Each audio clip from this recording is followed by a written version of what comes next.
नमस्कार मित्रों, मैं हूं कुमार भवेश चंद्र और आप देख रहे हैं सिंपली सियासत।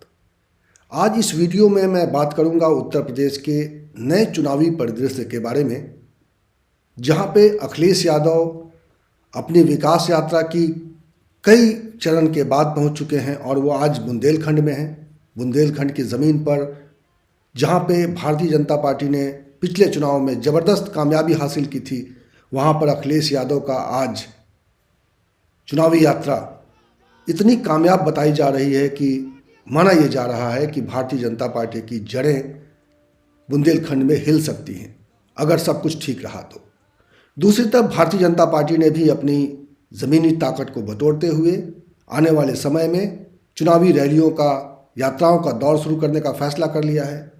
मायावती ने कल प्रेस कॉन्फ्रेंस करके अपने चुनावी अभियान के बारे में बताया था और ऐसे में छोटे दल जो बेहद अहम होते जा रहे हैं उस चुनाव के नज़रिए से देखा जाए तो, क्योंकि तमाम छोटे दल अखिलेश यादव के नेतृत्व में समाजवादी पार्टी के बैनर तले इकट्ठा हो रहे हैं।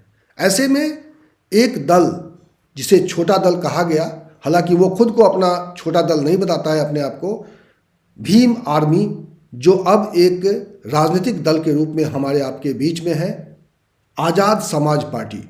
आज़ाद समाज पार्टी की स्थापना चंद्रशेखर आज़ाद ने, जिन्हें पहले चंद्रशेखर आज़ाद रावण कहा जाता था, उनको रावण कहने पर भी आपत्ति है। और चंद्रशेखर आज़ाद ने इस पार्टी की स्थापना की पिछले साल 15 मार्च को, और उसके बाद से लगातार वो यूथ के लिए, बहुजन समाज के लिए संघर्ष कर रहे हैं। भीम आर्मी के नेता चंद्रशेखर आज़ाद खुद को दलित नेता नहीं मानते हैं। वो बार बार इस बात को कहते हैं लोगों को कि उन्हें दलित नेता नहीं कहा जाए, उन्हें बहुजन समाज का नेता कहा जाए, उन्हें यूथ का लीडर कहा जाए। और इसी नाते वो इस चुनाव में महत्वपूर्ण माने जा रहे हैं। और आज उन्होंने लखनऊ में आकर ऐलान किया है कि वो अब भारतीय जनता पार्टी को सत्ता में आने से रोकने के लिए वो गठबंधन करने के बाद ही किसी के साथ चुनाव लड़ेंगे। पहले वो कहते रहे हैं कि वो उत्तर प्रदेश की सभी 403 सीटों पर चुनाव लड़ेंगे, लेकिन आज उन्होंने ऐलान किया है लखनऊ से कि अब वो अपनी रणनीति में बदलाव करने जा रहे हैं और वो किसी न किसी दल के साथ मिलकर चुनाव लड़ेंगे। लेकिन उन्होंने साफ किया है कि वो भारतीय जनता पार्टी के साथ नहीं जाएंगे, क्योंकि उनके निशाने पर भारतीय जनता पार्टी है और वो भारतीय जनता पार्टी को सत्ता से बेदखल करना चाहते हैं। उन्होंने और भी कई महत्वपूर्ण बातें की है। उन्होंने इस बात का खुलासा नहीं किया है कि किस दल के साथ उनके गठबंधन की बात चल रही है। उन्होंने यहाँ तक नहीं बताया है कि समाजवादी पार्टी के साथ कोई उनकी बातचीत हुई है, कि क्या असदुद्दीन ओवैसी के साथ उनकी कोई बातचीत चल रही है। उनका कहना है कि बातचीत हमारी चल रही है, लेकिन इस वक्त मैं इस पर ज़्यादा बात इसलिए नहीं कर सकता क्योंकि बात बनेगी नहीं बनेगी इसको लेकर मैं अभी स्पष्ट नहीं हूँ, और जब तक मेरी बात बन नहीं जाती है तब तक मीडिया में मैं कोई आकलन या कोई अटकल लगाने के लिए जगह नहीं छोड़ सकता। तो उन्होंने कई बातें कही हैं। मैं चाहता हूं कि आप इस वीडियो में उन्होंने जो कहा है, उनकी जो सियासी जो लकीर है, जो सियासी लाइन उन्होंने ली है, उस लाइन को अगर समझने के लिए दलित समुदाय से आने वाले या बहुजन समाज का नेता खुद को कहने वाले या यूथ का लीडर कहने वाले अगर देखा जाए तो यूथ लीडर्स में अगर देखा जाए तो पश्चिम में एक बड़ी ताकत के तौर पे उन्हें देखा जाता है, और ख़ास तौर पर बहुजन समाज में, दलित समाज में उनकी छवि एक ऐसे लड़ाकू नेता के रूप में है जो उत्तर प्रदेश के चुनावों में कुछ खास इलाकों में तो अच्छा खासा प्रभाव रखता है। और वो लगातार शोषित समाज के साथ, उनके संघर्ष के साथ मिलकर काम करते रहे हैं। उत्तर प्रदेश के कई क्षेत्रों में सक्रिय दिखाई देते रहे हैं। तो आइए हम सबसे पहले तो आपको सीधे सीधे उनके प्रेस कॉन्फ्रेंस में उन्होंने जो कहा है उसको मैं आपको सुनवाता हूं, ताकि आप उनके व्यू पॉइंट को समझ सकें, उनके राजनीतिक लाइन को समझ सकें, और वो क्या चाहते हैं 2022 के चुनाव में, उनकी लड़ाई क्या है और वो किस तरह से अपनी लड़ाई को आगे ले जाना चाहते हैं। इसको अगर आप जानना चाहते हैं तो ये वीडियो आखिर तक देखेंगे तो आप समझ जाएंगे कि भीम आर्मी के नेता और बहुजन समाज के नेता, युवा नेता चंद्रशेखर आज़ाद क्या कह रहे हैं। पार्टी ने तय किया कि हम गठबंधन करके चुनाव लड़ेंगे। पार्टी ने ये तय किया है कि भारतीय जनता पार्टी को रोकने के लिए हम लोग गठबंधन करके चुनाव लड़ेंगे। इसी कड़ी में हम सभी लोगों से मिल रहे हैं। अब मुलाकातें तो पहले भी हुई, आगे भी होंगी। लेकिन जब तक कोई ठोस बात नहीं हो जाती, तय नहीं हो जाता, तब तक मैं इस पर कोई ज्यादा बात आप लोगों के सामने नहीं रख सकता। क्योंकि मुलाकातों के दौर सबसे चल रहे हैं और उन मुलाकातों का अगर फायदा ना हो तो उसका कोई पॉलिटिकल माइलेज या पॉलिटिकल वो बनता नहीं है। हम पे बहुत सारे फाउंडेशन है। जिस समय कोई चीज फाइनल हो जाएगी तो आप मीडिया के माध्यम से पूरे उत्तर प्रदेश देश को बताना पड़ेगा। तो मुलाकातें तो होती हैं, मुलाकातें होती रहेंगी, और जब कुछ फाइनलाइज होगा तो मैं इस पे खुल के प्रेस नोट देके अपनी बात रखूंगा। आप अखिलेश जी से आज मिले थे जाके?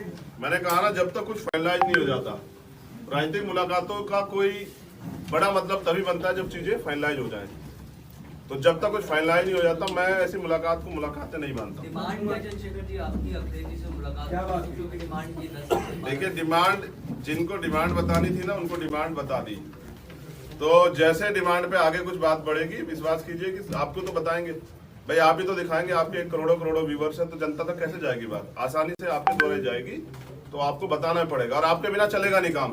बस आपसे भी निवेदन है कि किसी भी दल को रूट लेवल पर जाए बगैर हल्का छोटा बड़ा ना नापिए। चुनाव है, जनता तय करती है।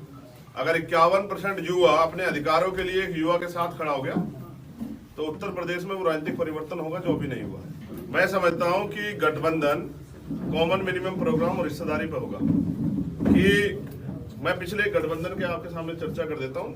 हमारे साथी ओम प्रकाश राजभर जी, और वो मोर्चा बना हुआ था ना, भागीदार संकल्प मोर्चा, उसमें भी मेरी उनसे भी कई मीटिंग हुई। तो गठबंधन तो नहीं हुआ, लेकिन मैंने पिछली बार का उनका एक अनुभव देखा कि वो भारतीय जनता पार्टी के साथ गए और कैबिनेट मिनिस्टर बनाए गए, लेकिन अपनी एक मांग के लिए वो बेचारे मैदान में आए। तो अंत जब सरकार में जिनकी सरकार थी, जिनकी जो मेजोरिटी में थे, जो मुख्यमंत्री, उन्होंने काम नहीं किया, तो अंत उन्हें छोड़ना पड़ा। तो फिर विपक्ष हो गए।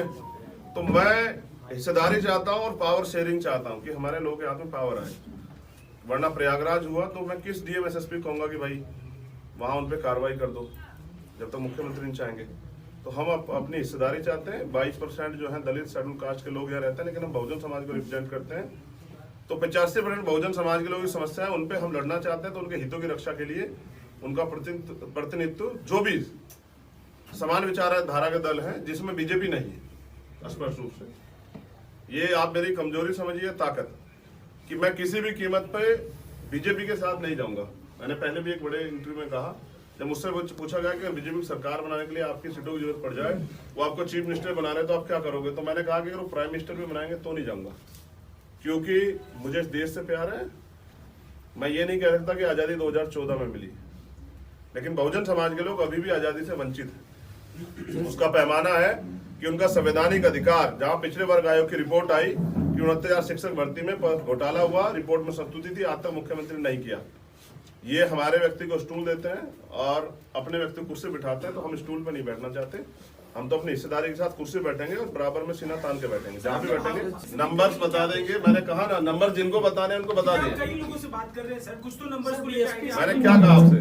देखिए सुनिए ना, जब आप एक बिल्कुल काशीराम साहब का एक सिद्धांत है, जिनसे संघर्ष होता है उनसे समझौता नहीं होता, जिनसे समझौता उनसे संघर्ष नहीं होता। तो नंबर्स तो एक इतनी छोटी सी कड़ी है ना, जब आप भाजपा को रोकने के लिए जाते हैं तो नंबर्स पे नहीं लड़ते हैं, लड़ाई कुछ और। दो चीजें मीडिया के लोगों को बदलनी चाहिए।